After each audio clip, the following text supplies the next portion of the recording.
Welcome to BPTV. I'm your host Andy Amrine, and this is another of our Round Town series. Today, we're going to South Park Theater, an amazing group, an amazing organization. We are very, very fortunate to have them in our own backyard. So thank you for tuning in. I hope you're going to enjoy the show, and welcome to South Park Theater.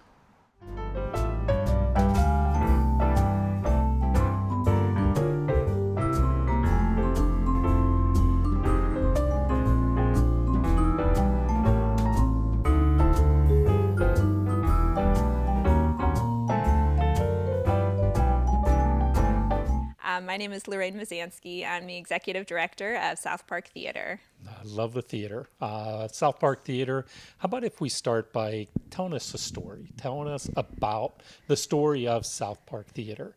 So South Park Theater, as it is now, was founded in 1995 by Okay. Audrey Castricane. She was here for about 20 years. Wow. And Audrey took this space over from what other patrons might remember being South Park Conservatory Theater. Okay. So I was going to ask you what this was because in my memory, it's just always been the theater. So Yeah, that word conservatory actually referenced different ownership, and that dates back to, I believe, the late 1960s, early 1970s. all right. And South Park Conservatory Theater was founded by a woman named Shirley Custer.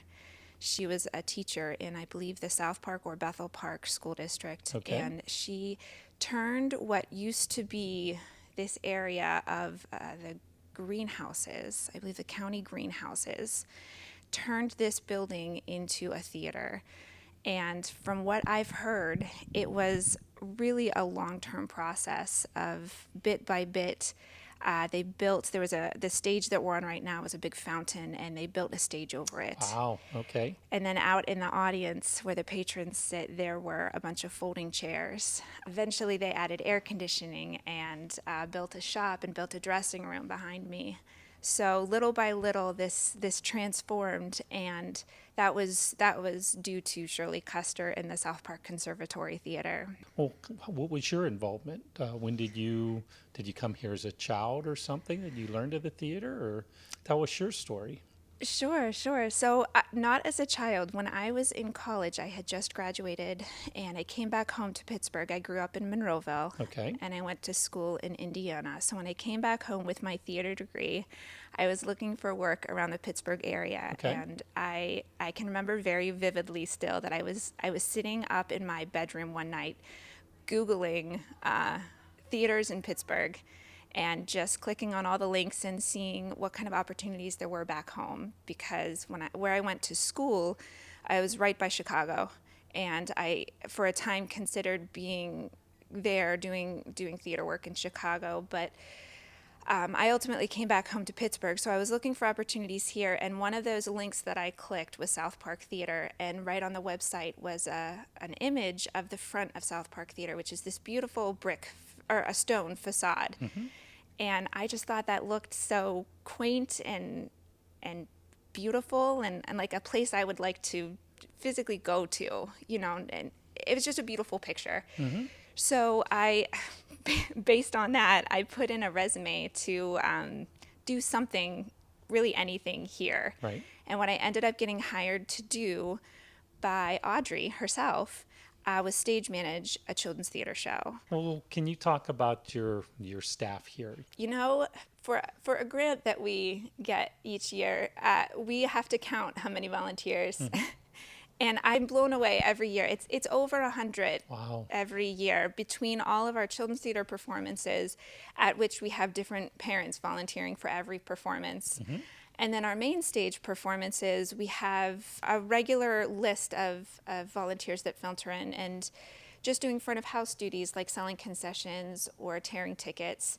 Those alone filter through so many volunteers. But then we've got these other volunteers that will come and pull weeds for us and clean out our annex storage space where we keep all of our costumes and props. They'll take a couple hours in an afternoon and clean those kind of things out. So we've got lots of wonderful volunteers that kind of are sprinkled throughout the year. And then our staff is small but mighty, is what I like to say. Okay. And especially this year, post-pandemic, we've really condensed, and I'm really proud and so grateful for the people that we've got here. When I say small, I'm technically mean two. It Okay. is, That many. yeah. Okay. It is. We have a payroll of two, and then lots of contract workers, which is very typical in the theater world. Right. So we have myself as the executive director, and then our director of children's theater, education, and outreach. Her name is Emily Reagan, and she has got a wonderful story. She started performing on this children's theater stage when she was young. Wow. She Okay. attended shows with her our family growing up, and started performing. And then she came on as an intern with us for a couple of years. And then she was the assistant to the children's director. And now she's not only taken over the program, but she has grown this program to include classes and multiple summer camps and twice the number of performances that we used to have in our children's theater How many program. performances do you have for the children's? We are currently up to, let me see, seven, and we had And that's just four. during the summer months? Well, no, no. So the building that we're sitting in right now has this wonderful air conditioning now, which is Right. great. But for the longest time, it didn't have any heat. So we would very gratefully take a rest in the winter months.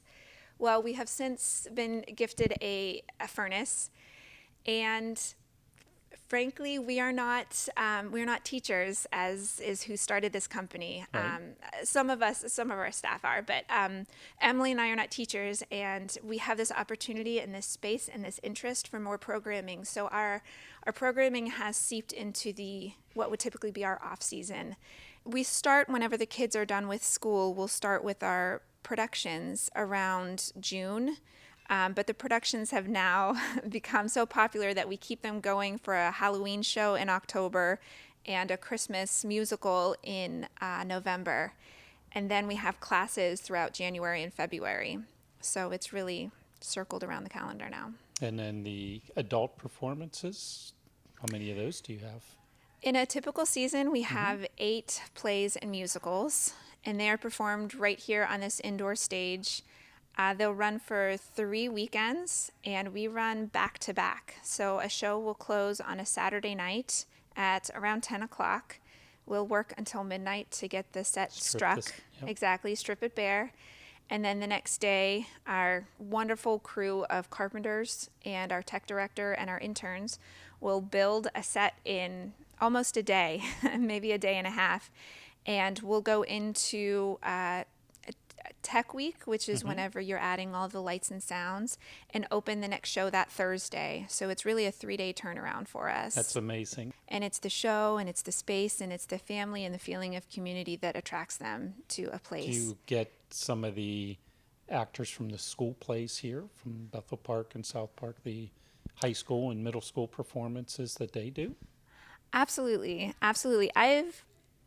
Emily might be able to speak to this a bit better, but I think that when it comes to the children's theater and the actors that perform in those shows are all kids, the local high school theater programs is certainly They're amazing a too. great resource. They are. They're such talented kids, and the kids are talented, but these schools are putting on phenomenal productions, and they've got wonderful resources, and they learn how to put up a show properly and safely and well, and then they're able to bring that here to us. That's part of the love of the theater for our communities. With the the rest of your staff and your funding and so forth with it, what can the community watching, what can they do to help you? What are some of the needs of South Park Theater?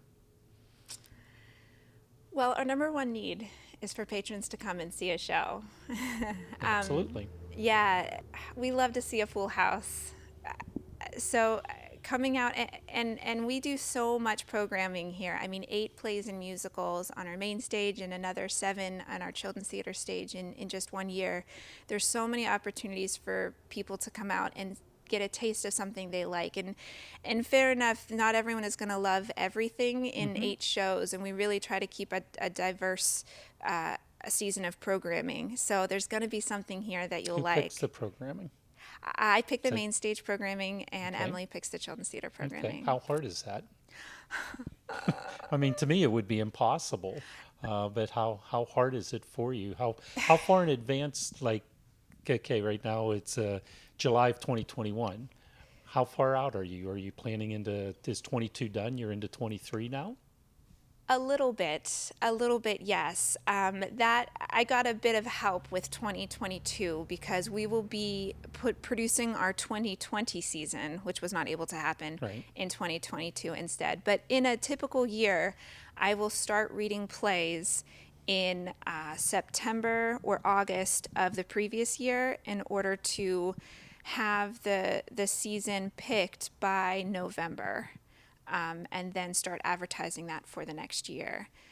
I read a lot of plays for a time being, and we've got some wonderful actors and directors who have been in lots and have seen lots, and they make recommendations. Okay. So that's a good start. I look at other theater companies that are like us across the country, and I see what kind of shows they're doing, what's going well. Do you then do the layout? Do you do the blocking? You do all aspect of it? Is that your job? No. The blocking and the actual production, all the production elements, that's up to a whole team of people I Okay. hire. The director would work out the blocking. We hire a set designer to design that set. A costumer would take care of all of that. My job is just to read the play and see if it's a good fit for our stage, if Okay. it would physically fit on our stage, which has size Yeah. limitations. Minor detail. Yeah. It doesn't fit. It wouldn't fit, right? Okay. Or maybe we could make it fit. Okay. Which my technical director Now, do you hates to hear pick me plays say. according to some of the actors that you currently have, what you think would fit them to their skill level? That creeps a little bit into pre-casting, Okay. which we don't like to do. We like to keep an open mind and see who comes out to audition here. Okay, so you do go through auditions for Absolutely. each and every play? We do, here at South Park, we do one weekend of auditions for all plays. So Okay. all 8 of our directors, usually 7 because the musical would maybe have its own audition. But for all 7 plays, all 7 directors would sit here and actors come in all day, sometimes 2 days, to audition for any one of the 7 plays. Do you have a wide variety of actors that come in for audition? We From do. all over Pittsburgh again? Absolutely, yes. And that said, they absolutely come in from all over Pittsburgh. And a lot of the actors that are performing here are also performing downtown at professional places in between gigs. I mean, the quality of what you see, not only at South Park, but really in a lot of these community theaters, it's really taken for granted, I think. We've got some really You strong think it's just your artists. neighbor down the street doing it, but Which it's it not always the sometimes case. is, but it's not always this case. There's some really strong talent here in Pittsburgh, and I was surprised to learn over my first few years here how much of that hidden talent is here in the South Hills of Pittsburgh already. There is. I mean, not the next show, but the one after that, the final show of our main stage season this year, for example, we've got a few actors that live less than 5 minutes from this theater. They could walk here if they wanted to, and there are these like little hidden nuggets all throughout the South Hills that we're able to kind of bolster up and let them do their thing. Well, okay, there has to be some sponsors and so forth and corporate donors and everything to keep a theater like this up and running, just like all the other theaters itself. There, what are some of your big thank yous that we would have to mention for that make South Park Theater possible? Not just your volunteers and your actors, but who else do we need to talk about today? Well, thank you for giving me the opportunity to say thank you. Our biggest funder, and so grateful for years, is the Allegheny Regional Asset District, RAD. I would think so, yeah. Yeah, so we're grateful to them. Another big sponsor for us is the Pittsburgh Foundation. Especially in recent years, they've done a lot for us with COVID and sponsoring particular productions for us as well. The Bethel Park Community Foundation has also been a wonderful asset to us. They've sponsored us every year for years now. In fact, For a long time. yeah, they used to do a free reception before one of our productions too, which was it was really wonderful that we got that face-to-face Well, time. we'll So get back to that. yeah, we'll get It's- back it's- to a lot of things. Yeah, the world will get back to that on it. And, is there anyone else before I jump in or? EV Hardware has been wonderful thank as you. well. If anyone has had a chance to check out our garden, I mean, the mulch there is all been from you. Yeah, So and I pulled up, there's a lot of bunny rabbits out there today, so and that's look like they're adds enjoying to the themselves. exactly it So adds to the they're out there acting. great their own little stage. Their own little stage, that's what they have. Well, being in South Park itself, you're, at the mercy, let's say, of Allegheny County, but this is a blessing having this facility in Allegheny County that in a park itself. So they have to be, an asset to you to work with inside the park here. Absolutely. I wouldn't even say we're at the mercy of the park. I mean, it's tricky That's probably sometimes. a bad way to put it. No, but I understand. It's tricky sometimes being a tenant of the park because we're so self-sufficient. However, they've granted us this wonderful resource, this beautiful space around us. And I mean, just sitting outside and watching an outdoor performance, for example, even when the show's not going on, we have patrons who come an hour and a half early just so they can sit and enjoy a picnic right in the same spot where they will then turn to watch a show. So we're in this beautiful environment, and they're so generous with letting us be here and the resources that they provide us. Well, they So help you with the facility and the electric and the building and the roofs and everything else too. That one Absolutely. less worry for you as the director of the theater. I'm sure you don't have to worry about the roof leaking. If it is, you call your landlord, which is Allegheny County. So we're fortunate to have the park here, but also the team, Andy Beckley and the rest of the staff of Allegheny County that helps support the theaters like South Park Theaters here. So, absolutely. okay. What else would you like to talk about today? Anything? Well, I did want to mention a few more staff members that I Sure. didn't get to. I know we said we're a staff of 2, but we also have a wonderful team of contract workers who are here regularly throughout the year. Okay. Our tech director this year, his name is Peter Verhage, and he has been a wonderful asset to us. He's got multiple degrees in theater, and so his knowledge of the technical world of theater in terms of set design, props, lighting, and sound has just really helped elevate us this year in particular. Through a very generous grant that we received through the Pittsburgh Reimagined this year, we received some money to purchase all new sound equipment for our outdoor stage. And since we're only performing on our outdoor stage just this year, we have been able to have a quality of sound like never before. And we've received so many compliments throughout the year, and we wouldn't have been able to do something like that without him. He's not only set it up, but he's also run it for us throughout the year. And in running it himself, he's been able to tweak and make corrections and adjustments that have it's really taken our sound to the next level. So while he's not a regular employee for us, he's here all the time, and he does so much for us. I mean, he would absolutely be on that goes gray above line and between. beyond. Absolutely. He's an employee and also a volunteer, and he's just wonderful.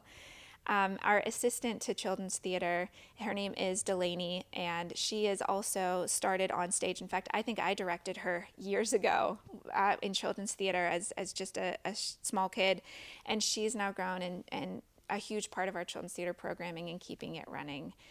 So, I just wanted to make sure I mentioned those two folks. Absolutely. They're important. They're important pieces to your puzzle. Absolutely. I'm sure they are. Okay, let's start by introducing yourself to all our viewers today. Great. Hi, I'm Peter Verhage. I'm the technical director and resident sound designer here at South Park Theater and South Park Theater with the Children's Theater. Okay. Well, Peter, this is a great outdoor theater. Your equipment, everything else. Can I start by asking you what got you involved with South Park Theater? Yeah, so when I moved to Pittsburgh Okay. 3 years ago, I replied to an ad that they needed designers, and that's really where a lot of my focus was in grad school. So I applied, and that summer I did 4 shows on the main stage. So where did you go to grad school? Because I understand you have a master's. Yeah, in I this? do. I have my MFA in production design. Marvelous. Congratulations. Yeah, thank you. And I went to Michigan State for grad school. Okay, we won't hold that against you. That's fine. Okay. With the theater and so forth, what got you interested? Were you in high school? Did you work on a stage crew Oh, or something? man. Or what got you interested in Yeah. theater? Way before that. So my uncle is a professional actor. He lives in New York and teaches Meisner theory at the New York Film Academy.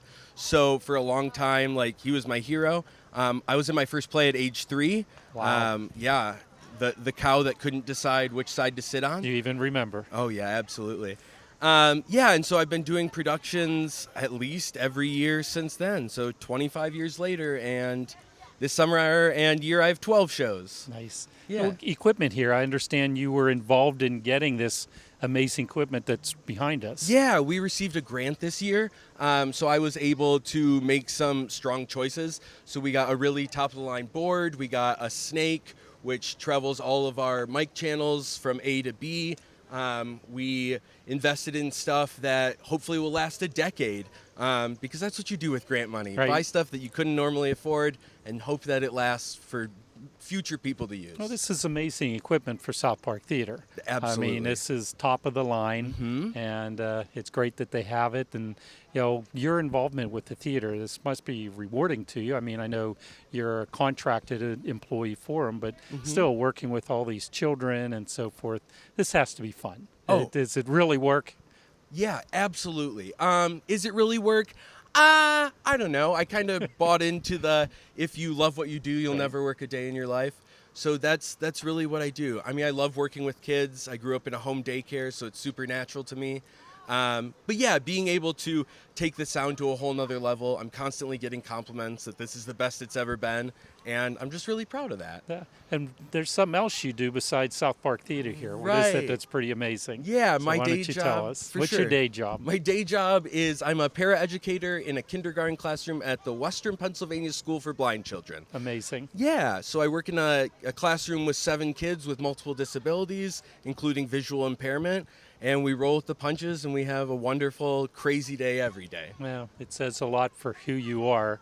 Thanks. So thank you for what you do, but also thank you for what you do with South Park Theater. We're Thanks. thrilled to death to have you in our community. Marvelous. Thank you. Thank you. Okay, we're here with Jessica and Delaney. Thank you for joining us here on stage, South Park Theater. So we just witnessed a great performance. What was that performance? Tell us what you guys do. I'm Delaney. I'm the assistant director of the Children's Theater. Okay. And hi, I'm Jessica Savitz, and I'm one of the directors for South Park Children's Theater, and I just directed Thumbelina, which we just saw. Okay, well, being a director of South Park Theater, the children's, that sounds like a lot of work. How many performances do you do? How many children do you have in your shows? Each show's different, but my show, I always like to cast as many children as I possibly can. It's really fun. I love working with the children. I had about 21 kiddos in my cast, and they do, let's see, how many shows are there? 8, yes, 8 total.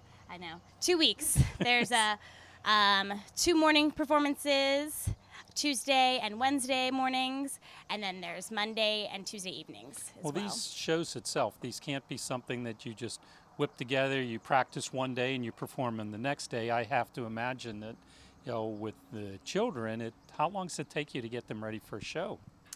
I usually start a month before, and Okay. we've been rehearsing. I've been rehearsing with my students for 5 days a week for 4 hours or so a day. I've been working them hard, so it paid off, and they remembered everything that I told them, and I think it paid off, and they put together a really awesome show. Well, what made you guys want to work with the children's theater instead of adults? You don't like adults? Kids are easier to work with? Yeah. So I actually started doing shows here when I was 11, and I just kind of never left. You never left. And I remember when I was 10, I came to see a show here, and I was like, that looks like fun. I want to get up on stage. So the Okay. next year I auditioned and was in a show. What was your first show? My first show was Madeline, Aw. and it was directed by Lorraine. Wow. And you still came back. And I still came back, yes. And going back to that, how much work is it with kids? Do they, like the theater, so they pay attention? They're not just goofing off, or are they children? Well, it's a little bit of both. Okay. You have to kind of adjust and be willing to meet kids sort of where they're at. But you do it's really fun to watch them grow. There's a lot of kids, and it's like some that I've been in shows with and some that Jess has worked with, where they start off and they're like really little and they're kind of like a lot of work, like kind of a handful, but then they like grow up and mature, and like a couple years later you're like, is that the same kid that I knew 4 years ago? With the children's theater, is this year round, or is this just during the summertime you have children's shows? So typically we do a summer season, but the past probably 5 or so years we've introduced a Christmas show that we do over in our main stage. Right. And then last year we actually had a fall show right out here on our children's So theater you stage. planning that again this year? And I next believe year? so. I believe that's the plan. And now once school starts, rehearsals, you just do things in the evening with the children? So many hours a week or something that you rehearse and move on from there. Well, how about your set design and so forth? Are these children that do that, or is this the regular theater set design people that do the props? No, we have a lady, Sandy Boggs, who does all of our sets. This is all her work. She's amazing. We love working with her. She's also a director here, but we give her like the bare minimum of ideas. We're like, just make it look like a forest, and she does, like, she just runs with Makes it it a and makes it look forest. beautiful. Well, having the outdoor theater, is that ever created major issues with weather or anything? Or you guys have been pretty blessed and the weather's cooperated this year? This year- today's a gorgeous day. Yeah, this year we've been really lucky. I think we only had one show that got canceled due to we don't use the R word. We say like Bad luck. inclement weather, Okay, I some like that. I like that. precipitation, Liquid sunshine. liquid Liquid sunshine. sunshine. All different words. Yeah, we never say the RAIN word here. It's not allowed. But we've been pretty fortunate. We like to cross our fingers, and we have some ways of secretly backstage sort of finagling things. If the weather starts getting a little dicey, we'll sort of say, hey, let's maybe move the show along. We'll cut Okay. intermission a little bit shorter.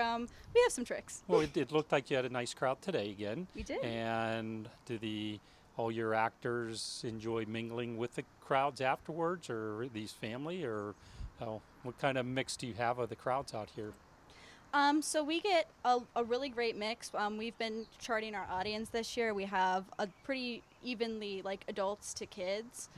And I know our actors love talking to kids after the show, Do they give before the autographs? show. Do they? We normally do autographs. We're not doing it this year because of Okay. like COVID reasons. Sure. But in other years, we'll like right after the final bow, come sit up on the wall, and kids will bring their programs up, and we'll just sign them. This year, we're sort of did like a pre-sign of the program. Do you find that your actors that are in your children's theater, as they grow up, they get involved with their school districts, South Park, Bethel Park, Peters, whatever, and end up continuing to act like maybe you did, and then keep coming back afterwards on it? So it's just a start of bigger things and different things for them afterwards.